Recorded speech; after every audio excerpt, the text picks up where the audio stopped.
be plenty of people in the crowd there. If you want to see SK Gaming pick up this first win in the best of 3, let me hear some noise. That's a lot of fans right there. I don't know, we're outside the arena admittedly, but that still seems a little bit quiet. Do we have any intellectual playground fans in the crowd? I mean, you could clearly tell there's a few less of them, but I think they were louder, got to admit. I think they were. We'll give the audience a chance to warm up for game number 2, because they may have been caught unawares there, to be fair. But still, the crowd is really looking forward to this game. So am I, Panky. This could be really good. And I agree with what Zaz said. Intellectual Playground, they're a super good team. I've cast them a number of times in the US Challenger Series, and they are capable of claiming the scalp of SK Gaming. There is no doubt. They have characters on players who are very, very good at snowballing. Niels, as an AD carry, is phenomenally good at snowballing, and he's on the perfect champion to do that with. He's warming up there too. Yeah, exactly. He's got his dancing shoes on. Lunging, making sure his muscles are all erect, flexing walls. Got to get those tumbles going pretty rapidly. If you want to pull a muscle, that would be quite embarrassing, if we're being completely honest. But some very deep, aggressive walls placed by SK right off the bat by a very long, drawn-out invade from those guys, so they can keep an eye on any potential lane swaps. Here comes said swap. There is one path through their own jungle that IPG could go without being spotted.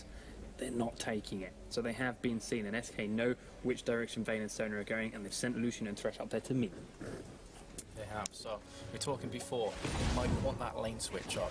Both teams read that situation. Both teams have reacted to that as well. So 2 versus 2. I have to say I'm favouring SK for the main early part of this game. Yep. Because they have a lot more presence in lane. Lucian is straight up stronger than Vayne in the early stages as well, in terms of trading, in terms of range as well, because that piercing light is going to constantly harass out of lane. They do, however, have the Sona, so that is a good way of mitigating the poke damage. But still, if the death sentence lands, they have so much damage they can actually get a kill right off that. And I mentioned before, Shyvana beats Renekton out fairly comfortably in that bottom lane because of her base numbers. But we also saw Freddy do the double golem solo first, or at least take the big one, I believe, because it's still on the minimap. He used his health potion, took a bit of damage from those, so he's got a slight experience leg up here over Gamble as well. Although Gamble seems to be playing it quite nicely and still managed to hit level 2 first. So what Freddy was doing in at those golems, why he burned his health potion, I don't know, but it didn't seem to work out for him. No, so one of the good things, I guess, though, is that Freddy 122 is a Renekton main player himself as well. So if you play a character that often, you know the weaknesses, you know how to exploit that character. So going into this, he has a lot of knowledge about what he's up against. He knows his enemy, so to speak. Mid lane, we've seen this before. Ziggs is going to harass Gragas a lot in the early stages. Actually, here comes the Flay at top lane. I thought that Sona was in a bit of a sticky situation, but going to be just fine. I'm not going to follow up on that. Yeah, Gamble using what he can down in the bottom lane before the sustain for Shyvana and the damage he has really kicks in. And in actual fact, while they've still got that slight leg up and the numbers advantage from Renekton having more health, they're bringing Lee Sin down here too. A level 4 Lee to a level 3 Aatrox on Svenska, and so we do see a great start from Santorin, getting himself plenty of experience, but he's not willing to take that fight much further. Heads up into the river, heads up towards that Tribush, and in actual fact may end up meeting Aatrox head on any moment. Yep, so both junglers going down to bot, trying to make some plays. There is no wards here, because both solo laners have came down. Aatrox is picking up the double golems. Q narrowly missing. So there's not going to be anything happening just yet. But I feel that top lane is really just a powder keg waiting to explode. There's so much potential for early kills up there. Yeah, we've seen Nif and Candy Panda are zoning Dinner and Niels out and away. Not quite ready to take that fight yet. We have seen a couple of attempted hooks coming in from Nif's Thresh. Even if they'd landed, it would just been for a couple of auto attacks from Candy Panda, a quick Q ability perhaps, and a back away. Did not expect Nif to see them activate it, but every hook that lands is going to be more free damage. It's going to be a bit of harass for Sona to then have to burn some mana to heal back up. So we do have to be very careful not to catch them. There is quite a trade of damage down onto Niels there, and this is that what I meant. This is that bully that Candy Panda and Nif has as a combination. And that's without the death sentence landing. Nif actually missed the death sentence. Had it have landed, Niels could have actually gone down. Does still have the Barrier Flash, however, so that's important to mention. Oh, that piercing light. So close. I think Niels, his pants just got a bit heavier after that one. It was certainly very, very close. Yeah, gotta be careful not to allow those minions to line up again. Candy Panda and if they do back away now as they finish these creeps out. And what? they may not know it, but they probably suspect it. Now, Santorin is in this part of the map. It's the kind of game knowledge you get after playing so many hours of this video game. Let's look at Me Godbro instead of Knee Godbro down here in his mid lane with his friend Jezis. 38 CS, 39 CS to 32. So there's ever so slight advantage again here for this freshly changed Ziggs. We've seen before how powerful it is for him now on this new patch, how easy it is for him to CS. As Gamble uses his Call of the Meek, as Svenskeren approaches, the slow's going to miss. The slice has already been used. Gamble, does he have the dice? Did he proc it on something? I don't think he did. Or he's either saving it for the knock-up. Svenskeren not ready to use it, forces the flash out. The knock-up's going to miss. Svenskeren takes a turret shot and is forced to flash away. A little bit of a miscommunication, I think. Sven wanted to go, Freddy didn't. And as soon as he took one turret shot, Sven realized why. But a long-range Ziggs ultimate from that mid lane does pick up the first blood for SK Gaming. Lovely from SK. And to fire the ult from mid lane there, Jazz landed at pixel perfect, and that's going to give him first blood. Not just the first blood, it's going to give him the gold when he comes back to lane. So Godbro's going to be in a very sticky situation, but perhaps that's the reason actually why Svenskeren went so deep, because they were already planning for that Mega Inferno Bomb to come flying down. Wanted to make sure it was enough damage to claim that kill. Yeah, quite possibly got an extra auto take off because of it. Yeah. First blood did have to blow his flash, or it did take Gamble's flash as well, so almost certainly worth. But it's, I mean, it is that. It's a gamble. The fact that he was paying off and hoping that ultimate would hit. Gamble would have had slice back up again, didn't have flash down, so providing Jez's aimed it well, should have landed. But still, nothing's perfect, nothing's 100% guaranteed in this game. So it was a little bit of a gamble, but it paid off. That's kind of advantages that you would love to have as that Ziggs in the middle lane.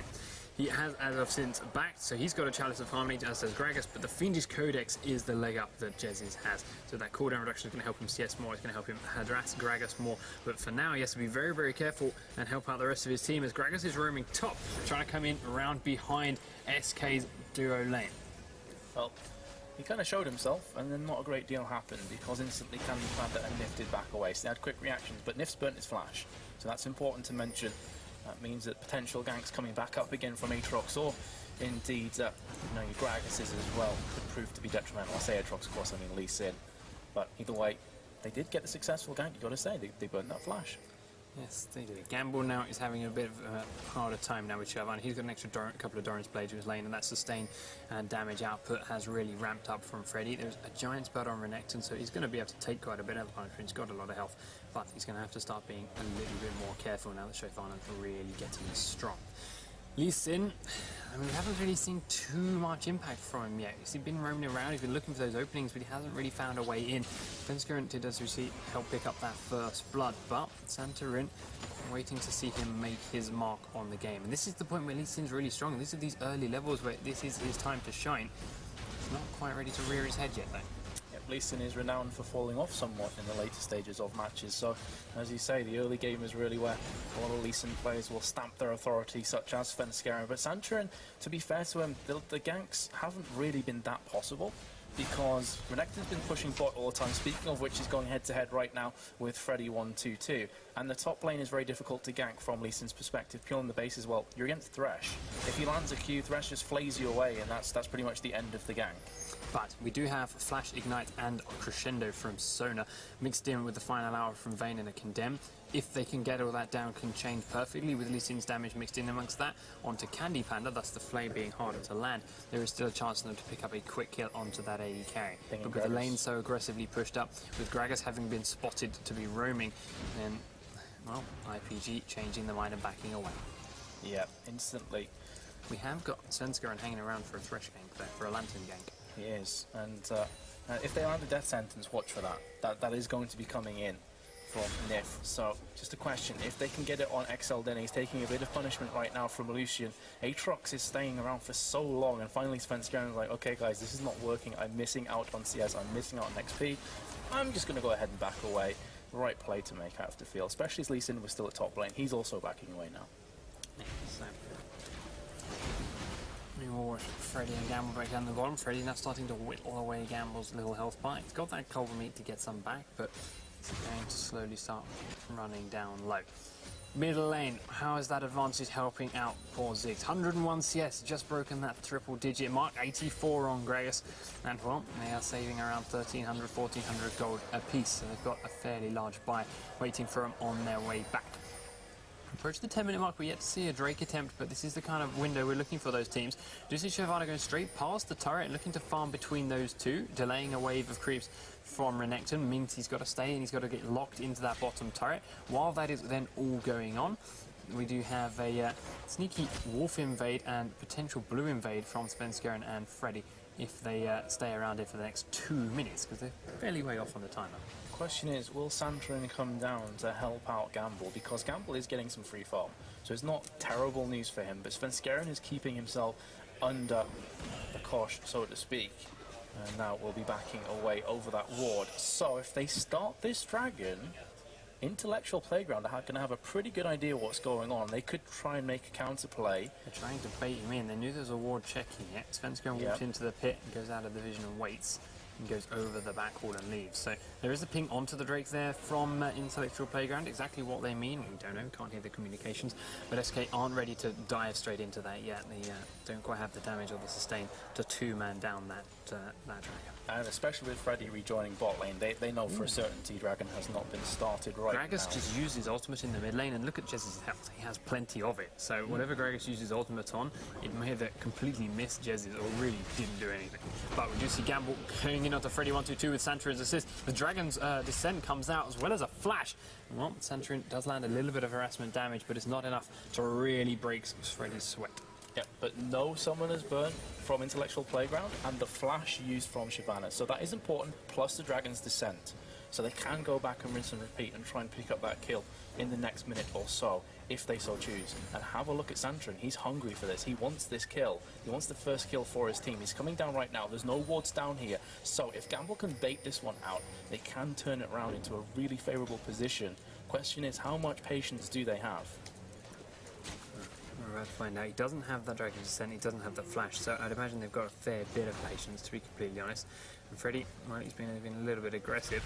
Oh, a little bit too keen. Freddy baited that out nicely, but a quick flash from Santorin kicks him away. The Dominus comes out from Gamble. They're putting a lot of damage down here under the turret. The Ignite is ticking. Santorin's got the turret aggro at the moment. Gamble's going to pick it up in a moment. Freddy, does he have the damage to switch back onto? Cullen Meek is there. Last shot from the turret, not quite enough to finish Gamble off. Unlucky Freddy, but a good play from IPG. I have to say, Freddy could not have played that situation any better. Like, there's just no way. He had no flash, no Dragon's Descent, used the Ignite, trying to at least get a 1-for-1 trade. Not quite possible. So, 1-to-1's the scoreline. You can see that gold is dead even, right on the money. And we were expecting a close game, and so far it's delivering. They did cost both flashes, though, in that bottom lane. Now, so with Gamble and Santorin are lacking them, and that's something that SK are going to bear in mind for this inevitable dragon fight that's on its way, I imagine. Now, top lane, both of them still locked up there because of the way the towers are still yet to fall. Now, Aatrox, Shyvana, Ziggs are going to get through Dragon a lot quicker than Lee Sin, Gragas, Renekton. But if they were also to clash straight up, that SK lineup has a lot of damage, being strong mid-game strength. But the positioning is going to be key, the vision is going to be key, and honestly, SK are in a good setup where they are at the moment, especially with Candy Panda and Nif so close to taking down this top turret. If they keep bullying Dinner and Niels like this and finish that turret off, they can rotate down bottom, send Shyvana up top, and then have the Dragon control. Instead, we do see Freddy and Gamble trading in the bottom, while Gragas is in that middle lane, or in that Dragon pit with Santorin, trying to two-man it down. Yep, they are going for this dragon right now, and it's pretty low in hit points. They should be able to pick this one up. Santorin's going to clean up the dragon, so really smart play. Opportunistic top lane, though. Crescendo comes across. Here's Svenskeren as well. Candy Panda's very, very low, but so is Niels. He's pushing himself back. Ignite comes down, culling as well. They do manage to get that blood well off Svenskeren, but not at the cost of any lives. So 0 kills, but there's the Mega Inferno Bomb again for the second snipe, I should say, from Jez's, and on top of that, they're going to get themselves the first tower. Completely blinding, and there was no walls that saw him there. He stopped in the middle of the lane and started randomly recalling. Jez spotted him, Jez found him out, but now we see Lee Sin making his way across to help Sona out. We see Gragas coming down too. The last couple of clicks land on Candy, but he gets kicked straight into the lantern, but that follows him straight into Knee Godbro. Nif gets the hook here onto Exoduna, trying to put damage down he can, but there's a barrel at his feet, and down goes Thresh. Good return double kill for IPG on the rotate. Yes, and Gragas with double kill just got him right back into this game, because of course Jez's does have 2 kills to himself as well. Satchel Charge comes across, going to do a bit of damage, but Nothing to write home about. But again, very opportunistic from Intellectual Playground. They picked up the Dragon, and then they managed to actually rotate around to punish the hard engage from SK Gaming and pick up the kill on Candy Panda, which with that Dragon's Rage actually onto the top passage for a second, I thought he was going to survive. Yeah, it looked like it for a moment, but not quite the case. Gragas was there waiting for him. Freddy takes quite a bit of damage here from Niels. The top tier 1 turret has fallen now, of course, from that on the top side of the map on in SK's favour. But as a result, they could have then swapped their Lucian Thresh bottom to deal with Renekton, and Shyvana would have gone top and happily done with the Vayne and Sonar, thus giving them Dragon control. This gives them control over that side of the map, and in this case, free tower. So it's forced Sonar and Vayne to come down with this switch without actually getting that top turret. So we see a complete switch back into these more standard lanes. Well, Sandstorm is thinking about a potential gank at bot. They're still very much on the cards, but have a look at Svenskeren. He's also made a move. 6 players down at bot lane right now, and the Crescendo is nearly off cooldown, but they're actually going to be going in before that. Here comes Sandstorm from the side, condemning against the wall. Nif should be falling. There we go. Niels picks that one up. He has the Blade of the Rune King as well. Mega Inferno Bomb comes down, though, from Jez. Is going to be doing so much damage as Niels will be falling. Sandstorm's not looking too pretty either, but he will manage to escape. So again, the long-range snipes coming out from Jez's. That Mega Inferno Bomb does so much damage. Freddy and Gamble again trading ultimates in the top lane. Again, nothing too honestly scary.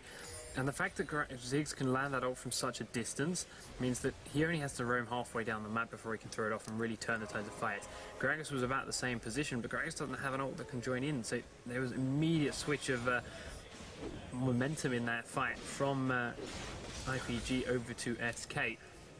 And yes, Nif went down very, very quickly. It was a nice pick-off by IPG to get him, but a support and losing their AD carry, losing their Vayne, not quite the trade they were looking for.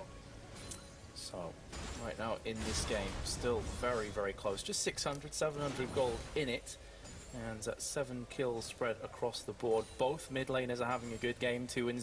Ziggs has the assist over. But remember that the Dragon did go for Intellectual Playground, although they find themselves 2 towers behind. So map presence-wise, Banky, they are definitely in second place here. Definitely, with the mid and top outer turrets down, you can see where Freddy already is on the map, so that's the fact that he can go up there so safely is a big note towards SK's map control. And with that mid lane turret down too, roaming up there to help him out is going to be a damn sight easier as well. Now, they do want this tier 1 turret in the mid tower, which will help them get control of the Dragon, but we got another fight in this 2v2. Box comes down, so does the Crescendo. Are they going to be following up, however, because Niels has been caught from the Death Center's long range, going to be forcing off that final hour. How are the mechanics? Condemning against the wall. This is beautiful from Niels. He will go down from Thresh, but that's an AD carry for a support kill. Now here comes Gragas from the side. Does Godbro have enough burst to pick up the kill onto Nif? Yes, he does, although it's actually Sona who picks this up, so it's all about the supports right now. Mega Inferno Bomb again, and Svenskeren is there to pick up the pieces. 2 for 2 trade, but SK Gaming, I feel, come out ahead because they're going to take this tower on top of it. Slight misplay from Candy Panda. The way he dashed there to get those bonus damages down to Niels, the proc is passive, put him in that danger of the condemn. If he'd gone in either of the other direction, he may have had the same thing too, but ultimately in that case, condemn, not really worth it trading that kill. He gave 300 gold to Vayne as opposed to the 300 gold that went up to Nif. Should have gone back and perhaps gone into safety instead. SK though making the best of a bad situation, picking up these 2 turrets, and Jez's Ziggs is impressing me tenfold right now. Oh, it's so good. His anticipation, a lot of that could be down to communication though as well from the rest of the team that are engaging. Like Ultimate here right now, we've got them against the ropes, but yeah, Jez's is actually almost like a Karthus at this point. His ultimate is having global impact while he just farms in mid. He doesn't have to move from that mid lane to just be crushing foes. Yeah, and I like the lantern there from Nif too. While normally your AP mid, you want to keep your distance, you don't want to get up too close. He was at such a distance there that as soon as Gragas had killed Nif, which they knew was going to happen, there's no 2 ways around that, he would just be able to turn, body slam, and put so much distance between himself and Jez's that Jez's wouldn't have been able to continue that fight. So they lanterned him on top of Nif, and yes, he got pushed back a little way by Gragas' ultimate. He was still a lot closer than he was before he lanterned, so he was able to keep that chase going with the help of Svenskeren and pick up the quick kill and then the 2 towers. Yeah, SK shifting into a different gear right this now. This is a really nice rotate from SK, completely zoning IPG towards the bottom side of the map, and they may be able to pick up this tier 2 turret in mid lane more or less for free. Nice hook onto Godbro. They're not going to follow though because Gamble's popped his ult. Yep, he's going in deep here. There's the explosive cast, but Svenskeren was already in his Bloodwell passive. They will pick up the kill afterwards, however, and now could potentially chase down the opposition.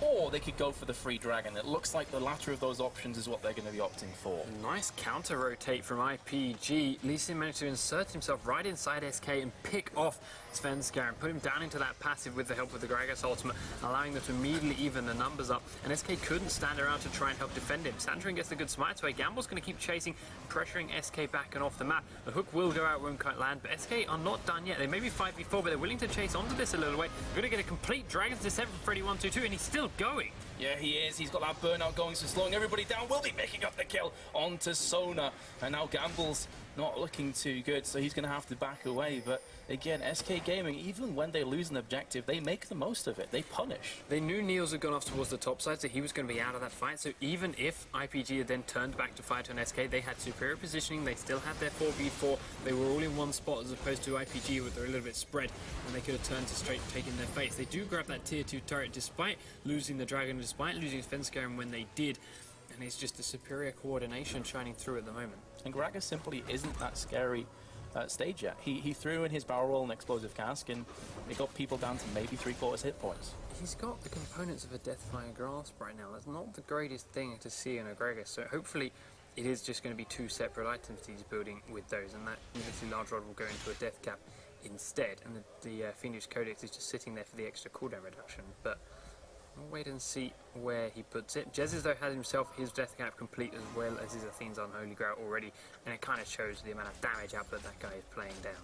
Yeah, it's just cataclysmic from Intellectual Playground's perspective, and he's now going to be picking up with this blue buff. The second one, he already had one just before, so he's going to be refreshing that one. And in the meantime, Intellectual Playground are just going to be getting some farm. So, yep, Vayne is getting towards that period in the game of having a huge power spike. But again, SK Gaming, they have 5 towers to 0.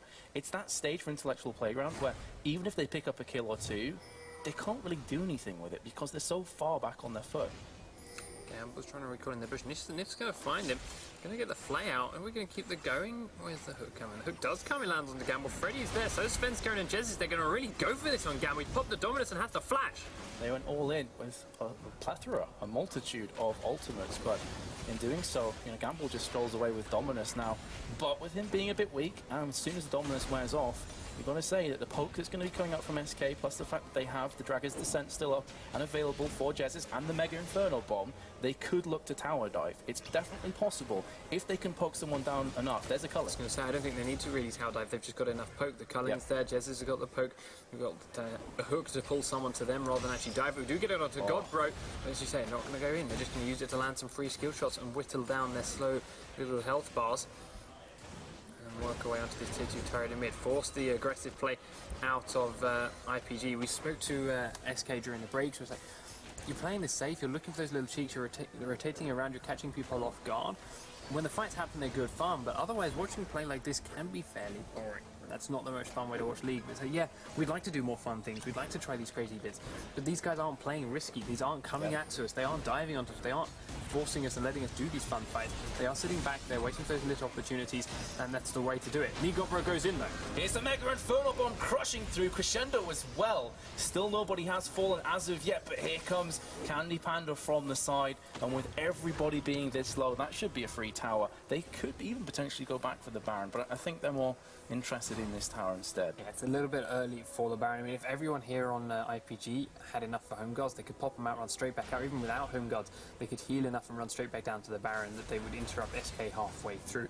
They still might just manage to interrupt them halfway through this tower, to be honest, if they were running out of creeps.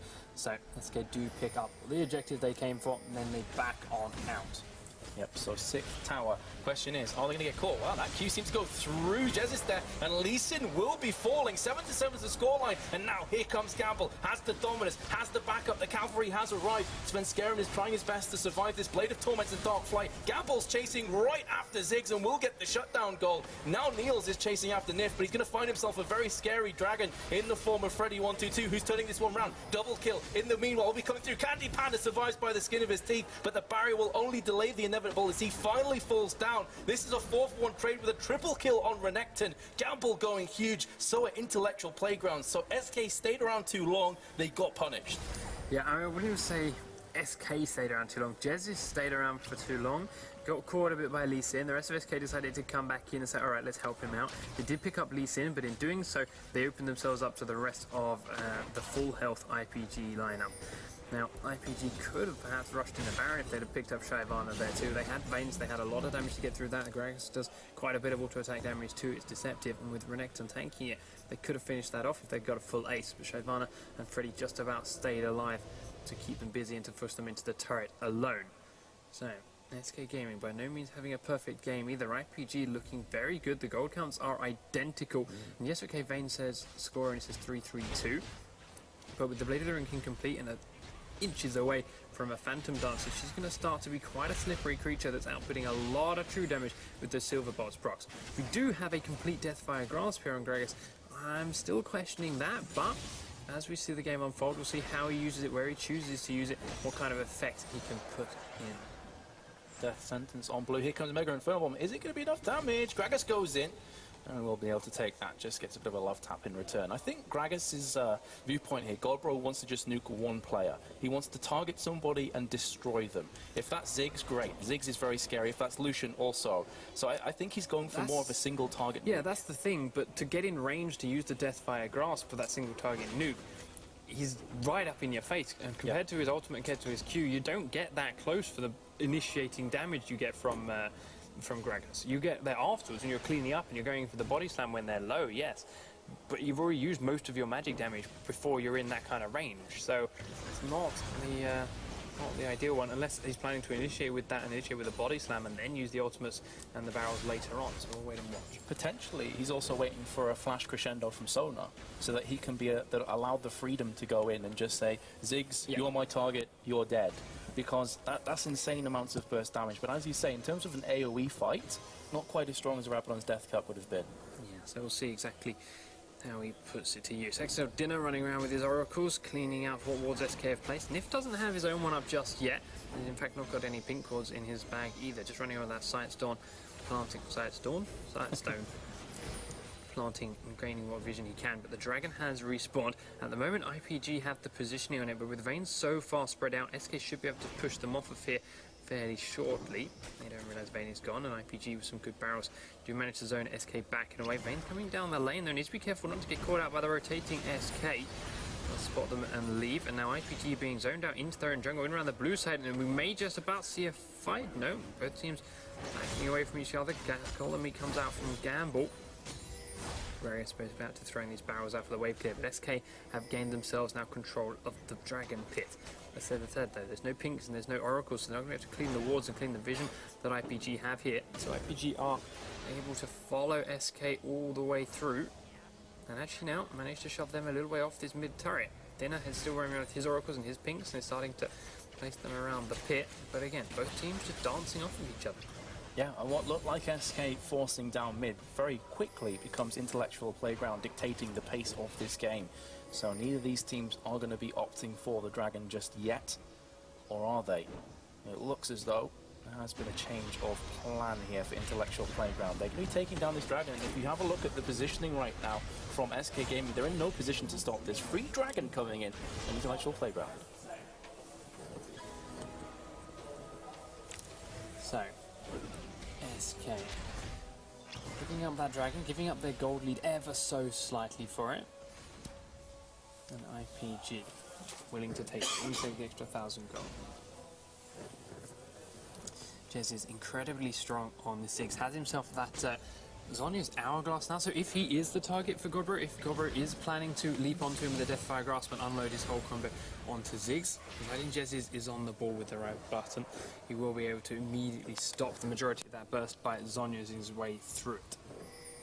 Yeah, and that could definitely just be a pick that is going directly against Gragas. It's like, okay, let's play this situation. Well, if you want to burst me, well, you're going to have to do that through a Zhonya's Hourglass, which makes your potential, makes your threat that much less in fights. Still, though, gold count is very, very even. In fact, Intellectual Playground have the minor, slight advantage here in this in terms of gold, but Look at this, Death Sentence comes through. Are they going to go all in on Gamble? Probably not the option that they were looking for. Gamble actually goes hyper-aggressive, jumping in. Box comes down. Oh, the explosive cask whiffing on everybody, and Santrin is eating every charge of that culling. Still, nobody has fallen, with quite a few ultimates being burnt in the process. Well, as we saw the last time SK pushed this top lane, they didn't actually have to get any kills on that tier 2 turret top to actually gain the turret kill. They just took everyone low, forced them back. Now on this turret, that's a bit harder to do because they don't have as far to run to go back and heal and come back out to defend again. So they need to be a little bit more careful because, again, last time around, while they took everyone low and they took the turret down, they gave them a chance to heal. SK didn't have as much health, and IPG came back out and made them pay. Yes, they did, but still very, very close. Dark Flight from Svenskeren going to be picking up those Wraiths, and we've got towards that stage of the game here, Panky, where if you misplace, Baron is very much a viable option. It can happen, and very, very quickly. Both these teams can move through Baron fairly rapidly, so they need to be careful whose kind of positioning there is, what kind of wars they have, what kind of vision they have as each of these moments tick on by.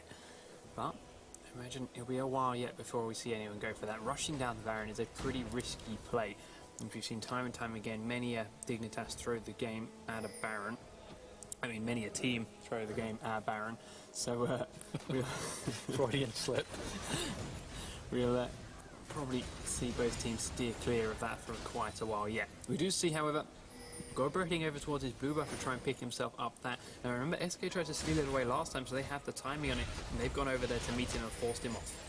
Yeah, they have. So straight away, you're going to see Satchel Charge used from Jez's. Gamble is chasing down right now. Death Sentence comes through. It does land onto Godbro as well, but that's a beautiful move right there from Santrin. Going to instantly kill Candy Panda. 5 versus 4 without the AD carry right now. They're going to be going ham on this. Vayne's going to try and clean up. Going to pick up that kill. Crescendo flies across from XL Dinner to lock down a couple players, and now they're chasing after Jez's. Minefield comes down. Can he make a big play right now? He's being chased by the angry Crocodile. Very nearly returns the favor, though, onto Santrin. 3 for 0 trade in Intellectual Playground's favor.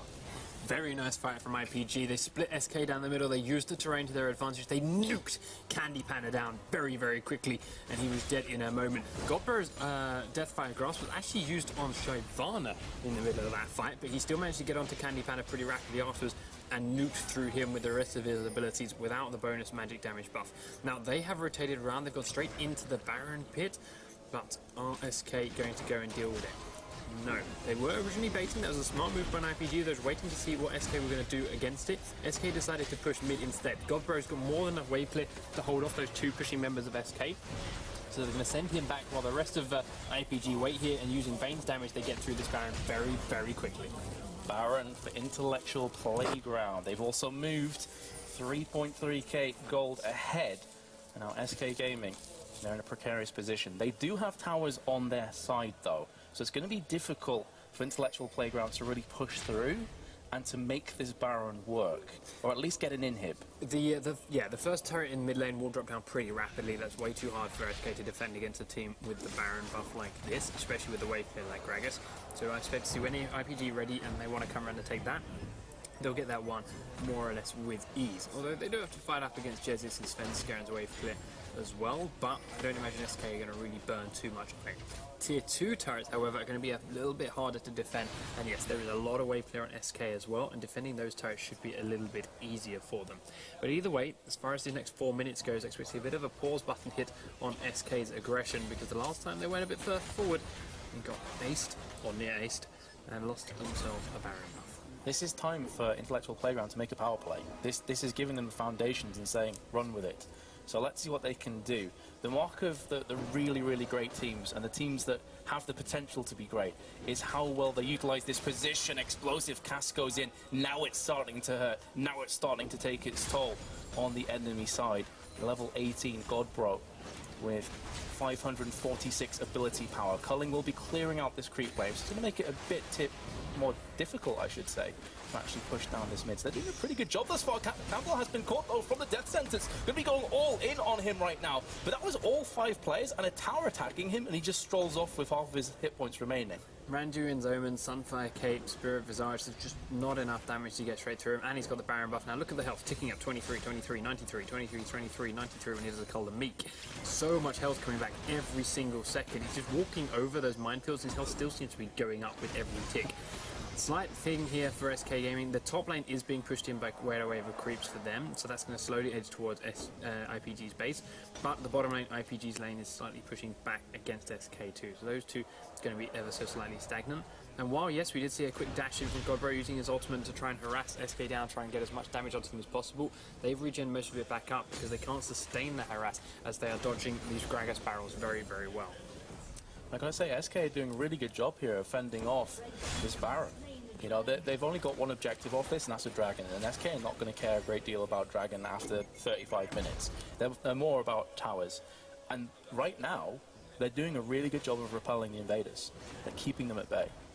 So, Baron buff there for about a minute and a half more on IPG. They're going to make the most of the regen as they keep pressuring this mid turret. But Vayne's gone bottom to turn that push around and help it along. She's going to keep going up that way until someone from SK has to come and deal with it.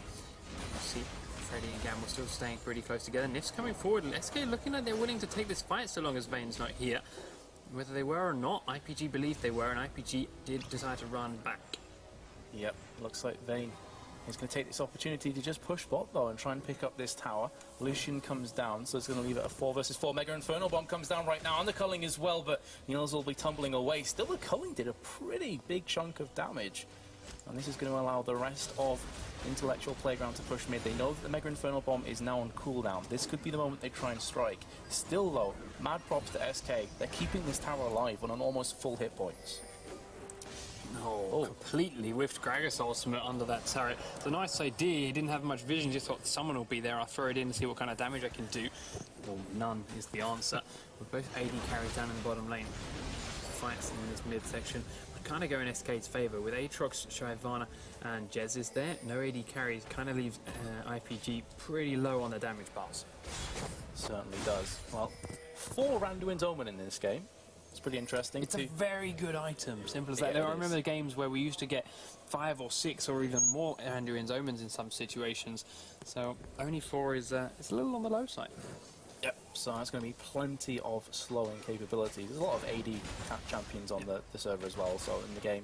So it makes a lot of sense to go ahead for the Randuin's Omen, but things are coming down. We've reached that kind of stalemate period, Panky, where both teams respect one another, and it's going to come down to who can get that engage on someone that's maybe slightly out of position. And by slightly, I mean even just a matter of millimeters. Yeah, I mean, especially when you're up against the IPG squad, a matter of millimeters means a Lee Sin kick back into his team, or a Gragas Barrel back into his team, or a Sonar ultimate to lock everyone away from you. There's so many little opportunities that IPG can make that tiny gap, that tiny misstep, seem like a massive one. They are using that Oracles on XL Dinner again to go around and eat up all these wards. Baron's coming back up in 2 minutes. The buffers, of course, run out on the IPG players, so the regen's not quite there yet, but they've still got a lot of damage on their poke, and they've still got Jezis to fight off this mid turret. And as Nif and Candy Panda were saying, they're still in a learning process, SK Gaming. Games like this are going to test them to their limits. How good is your synergy? How good are your communications? How good are your strats and split decision making? These kind of games, when it's this close, this tense, and so much at stake, is where you really start to find out what your team's worth. And SK Gaming, I've got to respect them again. They're doing a really nice job of holding this off. Mega Inferno Bomb actually goes to top lane there, onto Niels, who is going to be in a 1 versus 1 against Freddy, who instantly just backs away. Yeah, I mean, it's not so much as well just onto Niels, it's just, oh, there's a big wave of creeps under a turret, Mega Inferno Bomb instantly kills all the creeps, simple as that. So it really slows the push down while someone else goes over there to try and help defend it. But Niels very quickly makes his way through that creep wave and starts to beat onto this turret as well. And does manage to pick that one up before SK really rotate around to help him out. He's trying to fight Freddy to that, maybe more than he can chew because Jezis is here. Dragon's Descent goes in. Niels is heading very, very aggressive, but there's a quick auto attack on that short fuse. Means Jezis helps out. Freddy does have to flash just to get that last auto attack off. It was incredibly close. But Santorin's coming in now. Does miss the Sonic Wave, the kick back there, but Santorin's not doing much damage. Gragas on the other hand does quite a lot of it, and they do return the trade. Sniped by a barrel. That is what just happened from Godbro, but that kind of all came about, I have to say, from Neil's beautiful mechanical play, man. Godbro actually is going to be getting a lot of damage, but that's going to be Thresh falling, feeling the blunt force trauma. of Gamble. Shut down actually onto Gragas as well from Lucian. Now going to be chasing after the Flash and the Dark Flight as well from Svenskeren. The crescendo instantly, but there's the Mega Inferno Bomb crushing through Sona. Very nearly actually getting the double kill. And now they're after Gamble. Culling comes through from Candy Panda. Will be taking down that kill eventually. There we go, the shutdown. Tried to pick Svenskeren off, get rid of that passive in amongst all of that too. A bit of a sloppy fight, for being completely honest. There was a lot of people getting caught here, backing and forwards. Yep. Something like Godbro took a lot of damage there from Candy Panda without any support because he wasn't with his team, but SK was driving that environment, picking people up. Why are you locked? Picking people up as the full retreat came out from IPG, and Jesus again with another beautiful Inferno Bomb. Also some very primary targets, very important shots. And with Candy Panda's damage, they can nuke through that Baron as soon as everyone from IPG is still down. But Santorin now, we saw how little damage he did there to Shyvana. He's not going to do much more damage to anyone else on SK, to be completely honest. He's hit that point now where Lee Sin is a Randuin's bot and a kick bot more than anything else. So SK aren't going to be too worried about him. He's pretty much just came down to utility now. Like that's what he's going to be used for. Ironing out somebody, locking them down and kicking them back into the team, allowing that Deathfire Grasp, Abaddon's Death Cap and Void Staff up Gragas to do some work. And as we said before, Lee Sin will end up falling off. That has came and gone. But the mistake came in from Intellectual Playground there, being caught out from SK Gaming, but it's still so close. This is on a razor's edge. Lots of items being finished off right now. And both mid laners looking huge, both AD carries looking huge as well. And I have to say, right now, Panky, this is anybody's game. This is when it comes down to that next big engage. And both these teams know that. That's why they're playing so cautious. That's why they're staying as far away from each other in a lot of these situations as possible. Either of them could win these fights in very quick succession. We saw IPG won one. We saw SK just win one. SK do have the Baron buff now, and they're going to abuse that regen. Gamble does take a lot of damage from that culling, but with all the creeps gone, the turret's still got 3/4 of its health left up. Candy Panda, though, taking a turret shot, using his passive, getting 2 shots down onto the turret, helping whittle it down every time that passive is up. Yep, this tower's taking a bit of a pounding right now. The Godbro takes a low health warning there, actually, to take a couple too many Ziggs bombs to the face. He needs to go back and heal on Fountain, but he's got to help clear this wave of creeps away first. Otherwise, they may just lose the turret. Does use his ultimate to do so. Jesus goes very low. Dragon Descent out to safety. SK do not want to fight here just yet. Well, one of their main initiators, main tanks, is pretty low right now. Here comes Death Sentence, very nearly catching on Godbro. Renekton is taking a bit of damage as well. So that tower's very low though, Panky. So one more wave of creeps and it could spell the end. And at that point, there's going to be a split decision to be made from Intellectual Playground. Do we look at the cooldown on the culling there? Yeah. 3 waves of creeps and it's back up. There goes the turret, drops down. Ziggs with his short fuse picks up the last hit thanks to the bonus damage. So the inhibitor is now completely open and exposed. Not much health on any IPG players, but they all get a chance to get back and heal now as SK have backed off, stopped their chase. 20 health a second now hit on Shyvana again as well. More windshield attacks thanks to the Baron buff regen and just a stacks of items and Spirit Visage. Ticking back 20 health every second. It makes it very hard to move these champions out of lane. Would say though, the previous game, tricked against Intellectual Playground, weren't Intellectual Playground 3 inhibs behind and still won the game? Yeah, they had 2 inhibs killed and the third one was exposed and open, and they still managed to turn it around and come back. I mean, Tricked Esports, we saw in the group stage, they didn't have the best of runs, they're no SK Gaming, but that being said, even no matter who you're against, when you're down that far, it takes a lot to come back anyway. So IPG are not to be counted out yet, and as we met, this inhib is exposed, not dead yet. Yep. It shows the mental strength that they have. Again, culling has been used from Candy Pan, just forcing back some players. Gamble taking a bit of poke damage, but it's going to come down to who wants to engage first. Otherwise, this inhib will be falling. Vayne round from the side, looking to make some plays. Gets the 3. In fact, that could have actually spelled that was almost disastrous. In fact, it may have been disastrous. And now Vayne is too low to take the fight, and they're going to go straight on the inhib. Dragon Descent is forced by Freddy to get him back out and away. It saved the inhibitor briefly, but Niels has to go back to the fountain right now and heal up before SK come back forward in again, because he lost so much health trying to get that greedy tumble forward for the true Silver Bolt proc. Exactly. Took the words right out of my mouth there. Freddy 122 is going to be tanking this one forward. Here we go. Crescendo lands on 3 players. That was beautiful from Sona Box as well. Here comes the Mega Inferno Bomb, and suddenly players are dying left, right, and center. It's a 3-for-1 trade, though, in Intellectual Playground's favor. They've picked up the 4th kill. This has been an absolute disaster from SK Gaming, who are going to get aced and IPG lose just 2 players. I cannot get over the fact that engaged Santorin, it was beautiful. He saw Candy Panda exposed, he saw his round one side, Candy Panda came forward, Ward dashed in, kicked Candy Panda straight back in towards IPG. Candy crapped himself, flashed and dashed back away. In fact, he didn't even get his flash off, he just dashed back out and away. Sona had immediately flashed on top of him and ultimated so many people. SK was suddenly stuck in the middle of, oh my god, what do we do? They got split apart by Godbro, the massive AoE damage, and Vayne had just come back off the fountain at that point, healed up and home guarded out, and she was there to clean up and took everyone down. Santorin made that fight with that initial gauge, that spot catching onto Candy Panda's Lucian. And that is why, even if Lee Sin falls off, even if he's not doing much damage, you get the perfect utility play and it makes wins. It's that simple, and that's what we've just seen. And look at that push. They push down both the middle towers, and they get the inhibitor as well. All three towers were standing before that fight. They got all 3 of them down. Huge push. And the inhibitor. Now, unfortunately for them, before the fight happened, they did lose their own inhib, but having taken SK's ones gives them a lot to ease their mind, a lot of pressure off their head. Now, SK making a beeline for the blue buff and the Baron here, just to make sure they didn't find anyone at that blue. Perhaps they were on their way out. They could have done the same thing to red and they would have found nothing because Vayne was on their way, had already finished that. But making sure that blue buff is still there, they really need to get it onto Ziggs pretty soon. He needs to have that blue buff, he needs to have that mana regeneration, cooldown reduction to keep that poke going up against this Gragas rank. It's important right now for SK Gaming to go back to their experience, to go back to the time and time again they've been in this position, but in this predicament. That being said, not as 5 players, only for a month. They need to get some calmness here because that previous fight was very, very one-sided. Intellectual Playground straight up outplayed SK because of, as you said, that beautiful engage from Santorin, which is on the cards again. His ultimate's back up, so he can do this time and time again. He even has his flash. So if he can spot Candy Panda out, who now does have the GA, it's not going to be as easy as just insta-killing him. But still, if that GA gets popped quickly, it's going to be the same result. Yeah, I mean, now we could look to go for Jezzy's instead. Jezzy is staying a little way further back because of the extra range he has, but he's also just used Mega Inferno Bomb in the bottom lane, and they had probably, or IPG should have spotted that. Bane's coming back out from the base now with a massive bite of a Banshee's Veil. Oh. And he's heading back down to join a team now. Sona warding around the Baron pit, keeping a good distance between him and Nif. I'd like to see IPG make this engage now while that ultimate is down for Ziggs. Sona's being chased out by Nif and Svenskeren, but she's not getting caught just yet. So Vayne, pretty much full item build, may very well sell the Berserker's Greaves for Zephyr.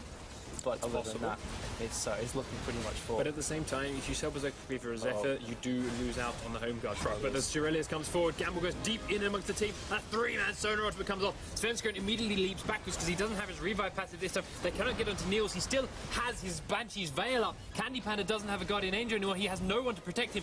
Beautiful flash over into the Wraith camp. He's going to be followed though by Lee Sin and Sona. It's just enough to keep him busy, keep him out of the fight, while the rest of IPG push straight up this middle lane. Vayne, Gragas and Ren Renekton going straight surgically into the middle of SK's base. They haven't killed that many people, only Freddy's down. The Santorin's keeping Candy Panda out, so that's a big part of their wave clear with the culling. But with Svenskeren, Nif and Jez is back up, IPG do have to rotate back and away, but they go straight for the Baron because Candy Panda still hasn't healed. He's still been chased around the map, and that's going to give them effectively a 4v3.5, a 5v3.5.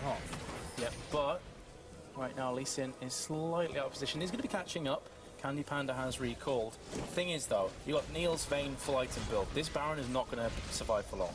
It's going to go down so fast. Here comes the engage, though. Mega Inferno Bomb comes down. Death Sentence as well onto Godbro. This Baron is going to be falling. Vayne picks it up. Explosive Cast instantly afterwards, forcing away that Dark Flight. Satchel Charge from Jez's. They do manage to survive. Mad Godbro is now taking a lot of damage. He's going to be popping the Zonyas. Comes out, will be flashing. Nice mechanical play from Santorin, but somehow Svenskeren survives. Yeah, really close. The Thresh Lantern Shield kept him up and stopped his passive from proccing. His passive that only just come back up there as well. So if the shield hadn't been enough, it was very, very close. I mean, we did need to kind of pick your fight there if you were IPG. They were going into the Baron, half coming back out again, half going back in. They gave Svenskeren and the rest of SK a chance to close the gap and potentially steal it over the wall. They were lucky as Svenskeren didn't get the Dark Flight in there in time, and the Baron went down rapidly after thereon. But it was a bit hairy for a moment or two. But again, another Baron for IPG. 77,000 gold to 70,000. 7,000 gold difference, while it sounds like quite a lot, at this point with these kind of items, it isn't that much at all. You think that 7,000 gold has easily been spent, probably about 5,000 or 6,000 of it on wards throughout the course of the game so far. I mean, both teams would have done that, but still. You've also got the Varian buff on IPG, so that's going to buff them by a little bit more. It's the regen more than anything else. But SK could still easily win some of these fights with some good placements, and if they're the ones catching people off guard, as it is, IPG are catching SK out of position, so they're coming out on top. Yeah, I mean, as you say, we're at that stage of the game now where gold just simply doesn't matter. People have items, they're going to have wards, they're going to have more than enough to spend. So it just doesn't matter. What matters now is inhibs and that potential Baron is. Actually, the culling comes out from Candy Panda again, just trying to put down some harassment. They went all on to God, bro. It really did not do much damage at all. That's the problem with the culling, though. That's why a lot of people call it the pea shooter, because it just doesn't really do anything. It's good for clearing waves, but if you catch it like Renekton, like they are right now, in fact, Nif's gone in by himself. He's going to get completely destroyed right now.